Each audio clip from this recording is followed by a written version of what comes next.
بسم الله الرحمن الرحيم. الحمد لله الذي كان موجود قبل حدوث الأشياء وبعد فناء الأشياء تفرد بالأولية والقدر ووصف كل شيء ما عدا بالفناء والعدم كما قال عز شأنه كل شيء هالك إلا وجهه وكل نفس ذائقة الموت وقال كل من عليها فان ويبقى وجه ربك ذو الجلال والإكرام. الصلاة والسلام وتحية الإكرام على محبوب رب المشرقين والمغربين مولانا ومولى الكونين جد الحسن والحسين أبي القاسم محمد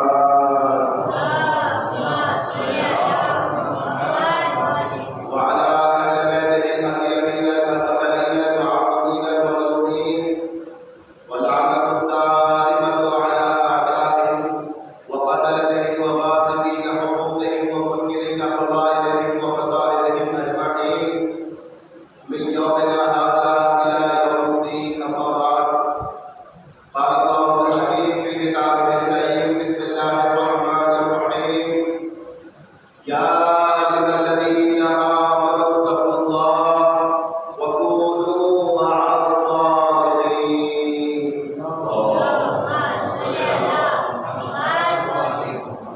السلام علیکم ورحمۃ اللہ.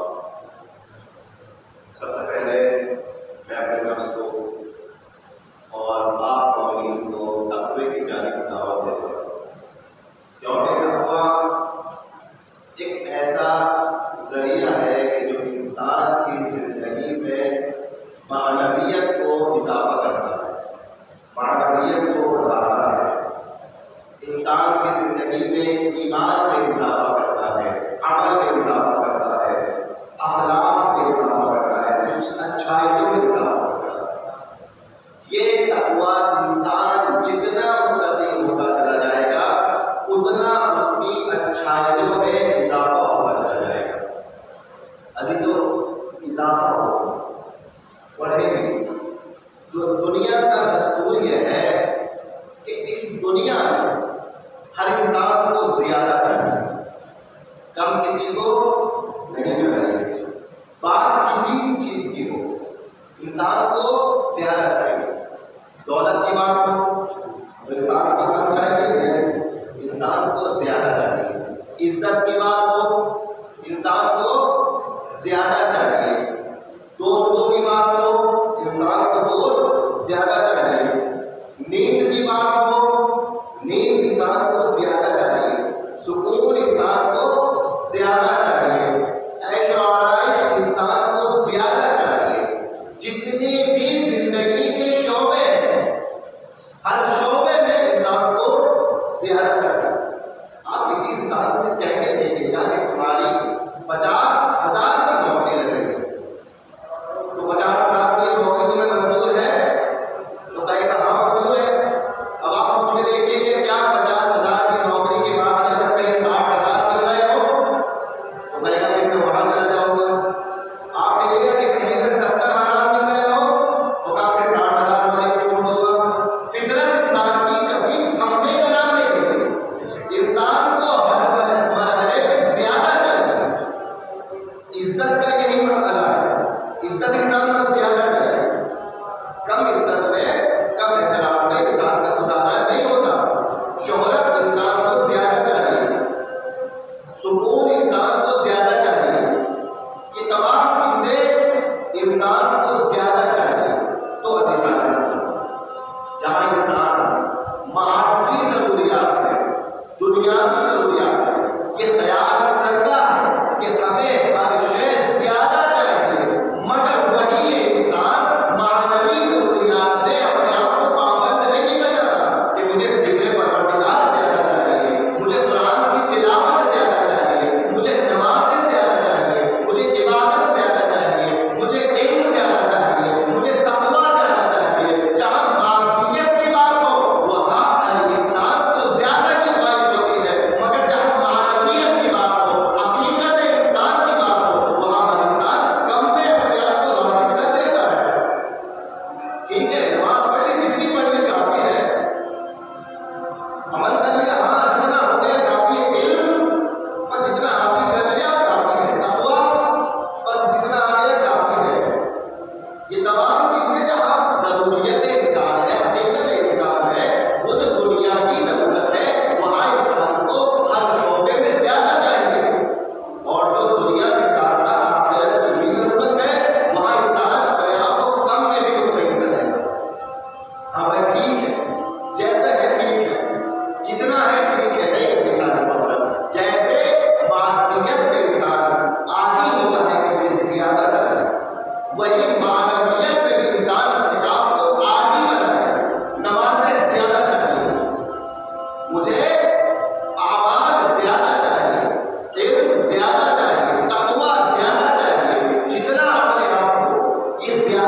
پتہ نہیں چل رہی وہ چیز کہاں گئی. کہا نیکی کرے تو ایسے ہی کرے کہ جتنے بھی نیکیاں وہ آپ کو نظر نہ آئے، پھر وہ آپ کی زبان پر نہ آئے، پھر وہ آپ نیکیوں کو جتانے نہ لگ جاؤ، جتنے بھی ہو اسے دریا کے حوالے کر دو، یعنی فراموش کرو.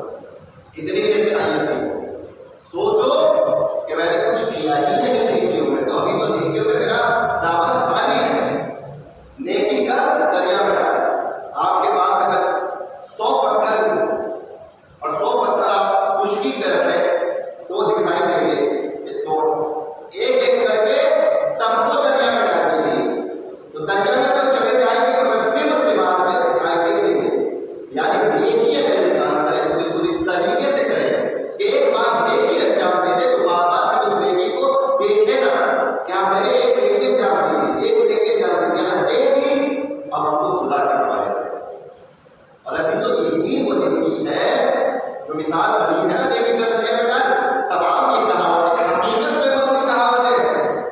متوکل کے دربار میں ایک شخص تھا جو متوکل کا بڑا عزیز تھا، جوان تھا، متوکل اسے بہت چاہتا تھا.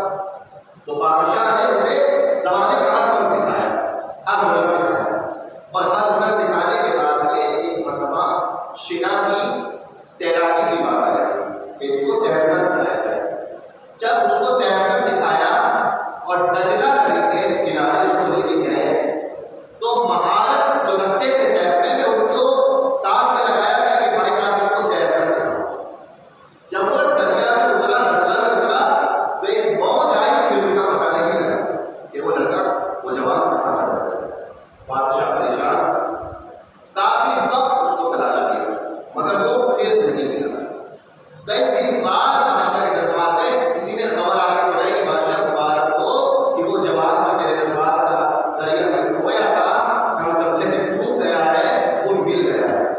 کہ فلاں جزیرے پر موجود ہے.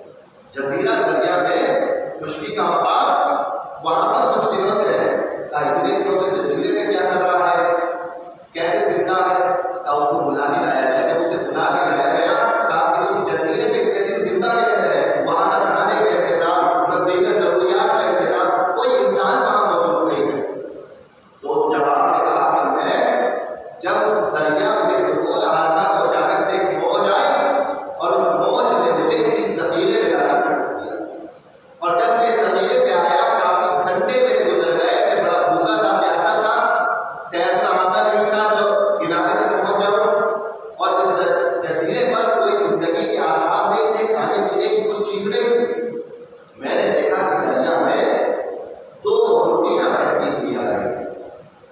میں نے ان روٹیوں کو اٹھایا، تناول فرمایا، پیٹ بھرا، آرام کیا. اگلے دن پھر اپنے نجات کی کوششیں کی، اپنے نجات کے لیے.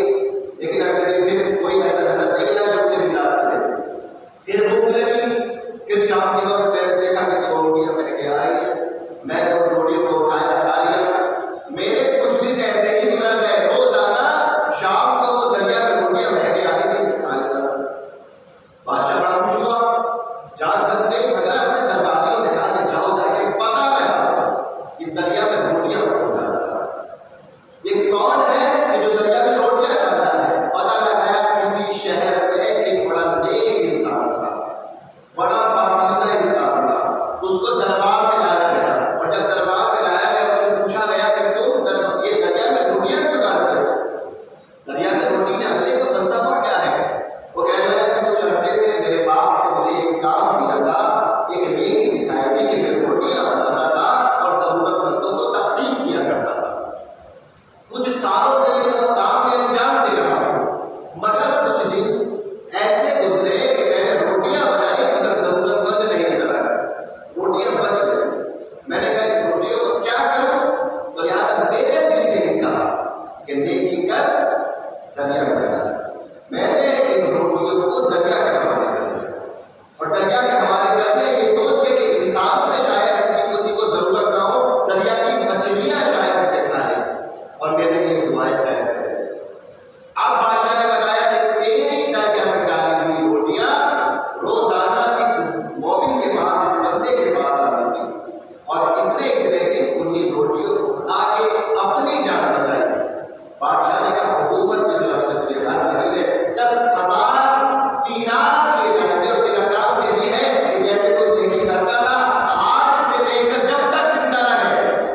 کرتا ہے دریا میں ڈالتا ہے. یہی میرا عمل ہے, یہی تیرا وظیفہ ہے. کیوں؟ کیونکہ آپ کو نہیں پتا, لیکن ہو سکتا ہے آپ کی کسی معمولی سی نیکی کے ذریعے سے کوئی پروردگار عالم کا شکر کر رہا ہوگا, کسی کو خداوند عالم کا رزق کھانے کا موقع مل رہا ہوگا. تو غور کریں اس بات میں کہ جتنا مادیات ہے وہاں انسان فکر کرتا ہے زیادہ چاہیے, زیادہ چاہیے, دولت زیادہ چاہیے, شہرت زیادہ چاہیے, عزت زیادہ چاہیے. وہ انسان معنویت میں فکر کرے کہ مجھے نیکیاں زیادہ چاہیے, مجھے عبادتیں زیادہ چاہیے, مجھے مجلسیں زیادہ چاہیے, یہ اعمال مجھے زیادہ چاہیے. عزیزو ماشاء اللہ سفر کر ملا ہے, 10 سفر کی تاریخ میں 30 دن ہو چکے ہیں عاشورہ کو گزرے ہوئے, اور 10 دن بعد 40 امام حسین علیہ السلام قرآن سے پوچھتے ہیں, قرآن نے کیا کیا چیزوں کو زیادہ چاہنے کا حکم دیا ہے. قرآن نے یہ بتایا تھا اذکروا اللہ ذکرا کثیرا, ذکر خدا کرو مگر کثیر کرو, زیادہ سے زیادہ ذکر خدا. ایک روایت جو حضرت امام جعفر صادق علیہ السلام سے ہے, مولا سے پوچھا گیا مولا ذکر کثیرہ سے مراد کیا ہے, زیادہ ذکر سے مراد کیا ہے؟ تو مولا نے فرمایا ہر نماز کے بعد میں میری دادی فاطمہ کی تسبیح پڑھنا ذکر کثیر میں لکھتا ہے. ہر نماز کے بعد تسبیح ہے فاطمہ پڑھنا, یہ ذکر کثیر ہے. اور ایک جگہ پر پروردگار عالم نے کہا کہ ہنسو کم, رو زیادہ, گریا زیادہ کرو. ایک اور چیز جسے زیادہ کرنے کا حکم دیا گیا ہے وہ ہے گریا. اب گریا انسان کس چیز پہ کرے؟ دنیا کی مصیبتوں پہ گریا کرے, انسان دنیا کے معاملات میں گریا کرے. دنیا کے معاملات میں کوئی انسان گریا کر ہی نہیں سکتا. خصوصاً مردوں کی جو فطرت ہے وہ دنیا کے معاملات میں گریا نہیں کرتے. اب قرآن کی اس آیت کو کسی مصداق کی ضرورت تھی کہ ہم زیادہ گریا کس موضوع میں کریں. خدا کا شکر کہ ہمارے مذہب کے پاس امام حسین کے مسائل موجود ہیں جو اس آیت پر ہمیں عمل کرنے کے قابل بناتے ہیں. خدا کہتا ہے گریا زیادہ کرو اور ہم امام حسین کی مصیبتوں میں گریا کریں. اگر یہ مسائل نہ ہو تو اس آیت کا مصداق ہمیں نہیں. مگر انتظار موقع میں ایک چیز کہنا چاہوں گا, کچھ دن باقی ہے دنیا میں اثر. ہر چیز انسان کو زیادہ چاہیے, تو کیوں انسان نیکیوں میں کوتاہی کرے, نیکیوں میں کمی کرے. ایک فقہ میں اصطلاح ہے, وہ ہے ترک اولاد. آپ نے سنا ہوگا ترک اولاد کسے کہتے ہیں؟ کہ ترک اولاد گناہ نہیں ہوگا, گناہوں کی تو 2 قسمیں ہیں, گناہ کبیرہ, گناہ صغیرہ. ترک اولاد گناہوں سے بھی بہت چھوٹی ایک چیز ہے. یعنی آپ کے سامنے 2 آپشن ہیں, ایک اچھا ہو اور ایک اور زیادہ اچھا ہو. تو آپ اور زیادہ اچھے والے کو چھوڑ کر فقط اچھے کام کو انجام دیں تو کہا جائے گا آپ نے ترک اولاد کیا ہے. یعنی جو اور زیادہ کرتا وہ اور زیادہ کر سکتے تھے. مثال کے طور پہ نماز پڑھنا نیکی ہے یا نہیں؟ نیکی ہے. ایک ہے گھر میں نماز پڑھنا, ایک نیکی ہے مسجد میں نماز پڑھنا. دونوں نیکیاں ہیں, دونوں کی فضیلت ہے, دونوں نمازی اپنے حق کو ادا کر رہے ہیں. گھر میں نماز پڑھنے والا بھی, مسجد میں نماز پڑھنے والا بھی, لیکن گھر میں نماز پڑھنے والا ترک اولاد کرتا ہے. کیوں؟ کیونکہ کسی نماز کی فضیلت بڑھ جاتی ہے اگر مسجد میں پڑھو. اپنے گھر میں پڑھی نماز تو قبول ہوئی, اللہ کرے گا قبول, لیکن ترک اولاد نہیں. اس سے بہتر بھی اس نماز کو جان دے سکتا تھا. قرآن نماز پڑھنا نیکی ہے, خدا شاید قبول کر لے گا, لیکن جماعت سے نماز پڑھنا یہ اور بڑی نیکی ہے. اگر کسی نے فرادا نماز پڑھی خدا اس کی نماز کو قبول کرے گا, رد نہیں کرے گا. لیکن اگر کسی نے فرادا پڑھی جماعت کو چھوڑ کر تو اس نے ترک اولاد کیا, ترک اولاد کیا, وہ اور زیادہ بہتر پسند کرتا. سچا میں بول رہا ہوں, ایک اور مثال تو میرے سامنے کی مثال ہے، اگر کسی نے اپنے دنیاوی کام کے لیے، جیسے مثال دیتا ہوں مجلس سے اذان پڑھنے کے لیے اعلان ہو گیا کہ مجلس سے امام حسین ہے، اب ایک انسان ہے کہ جس کو مصروفیت ہے، اپنے روزگار کی مصروفیت یا اپنے بچوں کی مصروفیت، واجب مصروفیت ہے، اس کے لیے کوئی مسئلہ نہیں، لیکن ایک انسان ہے کہ جو اس وقت میں مصروف ہی نہیں، خالی ہے، گھر میں بیٹھا ہے یا آرام کر رہا ہے یا کوئی اور کام کر رہا ہے یا دوستوں کے ساتھ تفریح پہ نکلا ہوا ہے، اگر اس کے محلے میں مجلس اذان کا انعقاد ہے اور اس وقت پر وہ مجلس میں آ سکتا تھا مگر نہیں آ رہا ہے، وہ ترک اولا کر رہا ہے، ترک اولا کر رہا ہے، اس کو اپنے محلے میں مجلس اذان کا احترام کرنا چاہیے۔ اس سے آگے جا کے دیکھیں کہ اگر کوئی انسان اپنے گھر سے نکل چکا ہے مگر خانے سے باہر ہے، گلی میں ہے یا دوست کے ساتھ میں گھوم رہا ہے اور باتوں میں مصروف ہے، دنیا کے اور کسی کام میں مصروف ہے مگر اپنے آپ کو مجلس میں مصروف نہیں کر رہا، وہ ترک اولا کر رہا ہے۔ سمجھو انسان کو اس طریقے سے اپنے آپ کو پابند کرنا چاہیے کہ ہم نے اپنی عبادتوں کے معاملات میں ترک اولا بھی نہ ہو۔ ایک چیز انسان ذہن میں رکھے کہ عزاداری جتنی ضروری ہے ہمارے لیے اس سے زیادہ ضروری آداب عزاداری کی رعایت کرنا ہے۔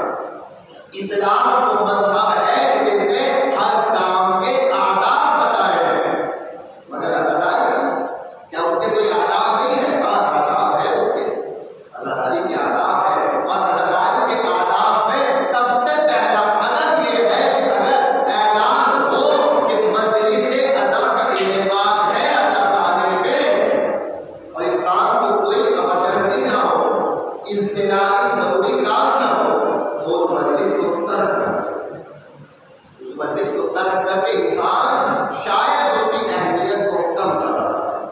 آپ دیکھیں عزیزو، ہو سکتا ہے کوئی یہ کہے کہ مولانا اتنی مجلسیں ہو رہی کہ ہم تو تھک گئے، نہیں، مجلس عبادت ہے اور انسان عبادت سے کبھی تھکتا نہیں ہے۔ عبادت اگر تھکا دے اس کا مطلب اس نے عبادت سمجھ کے نہیں کی ہے۔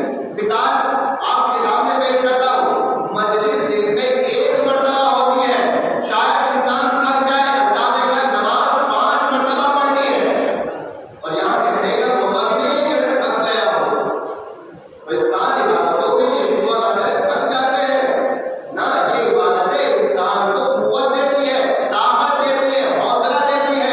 اگر تھک گئے ہو اور نماز پڑھ کے اپنی تھکان کو دور کرو، اگر تھک گئے ہو، اگر جسمانی تھکان ہے، کام سے تھک گئے ہو، مشکلات سے تھک گئے ہو، پریشانیوں سے تھک گئے، آؤ مجلس اذان امام حسین میں اپنی تھکان کو دور کرو۔ یہ انسان کے لیے طاقت و قوت کا ذریعہ ہے انسان کے لیے، اور ان کے آداب کی رعایت کرنا ہماری ذمہ داری ہے۔ فضائل کے اپنے آداب ہیں، مسائل کے اپنے آداب ہیں، فضائل اپنی جگہ، مسائل اپنی جگہ۔ دعوت کا کوئی گنجائش نہیں ہے کسی کو، مجھے جلدی تمام کرنا ہے ورنہ میں بیان کرتا آپ کی خدمت میں۔ میں واقعاً اس چیز کو چاہتا ہوں کہ دل سے نوجوان اس کو سنے، بچے اس کو سنے کہ ہمارے یہاں فضائل و مسائل جو پڑھتے ہیں، کہا گیا ہے کہ ان کو سنا جائے ادب و آداب کے ساتھ میں۔ پہلے کی مجلسوں کو دیکھیں اور آج کی مجلسوں کو دیکھیں، ایک بات پرشیدہ اور آنے والا اٹھ کے باہر جانے میں شرم محسوس کرتا تھا۔ آج انسان موبائل لے کے بیٹھتا ہے اور ذرا سا فون آیا، انسان فوراً پرشیدہ اٹھتا ہے، باہر جاتا ہے، پھر آتا ہے، پھر جاتا ہے۔ یہ انسان آداب عزاداری کی رعایت نہیں کر رہا۔ کیا ایک اور میں مثال پیش کروں، کہا گیا ہے کہ مجلس کو اگر فضائل کے اہل بیت ہو تو انسان کو اس پر کیا کرنا چاہیے؟ اس پر اظہار خوشی کرے، اس بات کا اظہار کرے کہ ان فضائل کو سن کر میرا دل مسرور ہے اور میں مولا کا چاہ رہا ہوں، اور مسائل میں اہل بیت ہو تو ان مسائل کو سننے کے بعد اس بات کا اظہار کرے کہ میرا چہرہ